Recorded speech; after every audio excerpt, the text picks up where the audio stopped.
അഫ്ഗാനിസ്ഥാനിലെ താലിബാൻ ഭരണകൂടവുമായി ബന്ധം കൂടുതൽ മെച്ചപ്പെടുത്തി ഇന്ത്യ. അഫ്ഗാനിസ്ഥാൻ പൗരന്മാർക്ക് വിസ അനുവദിക്കാനുണ്ടായിരുന്ന തടസ്സം ഇന്ത്യ നീക്കി. അഫ്ഗാനിസ്ഥാൻ പൗരന്മാരുടെ മെഡിക്കൽ, സ്റ്റുഡന്റ്, ബിസിനസ് വിസകൾക്കുള്ള അപേക്ഷകളാകും ഇന്ത്യ സ്വീകരിക്കുക. അഫ്ഗാനിലെ UN പ്രതിനിധികൾക്കും വിസ അനുവദിക്കും.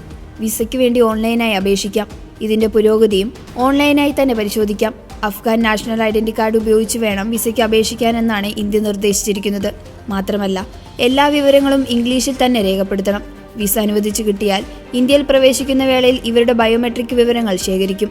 അത് നിർബന്ധമാണ്. വിസയ്ക്കൊപ്പം അനുവദിക്കുന്ന ഇലക്ട്രോണിക് ട്രാവൽ ഓതറൈസേഷന്റെ കോപ്പിയും കൈവശം കരുതണം.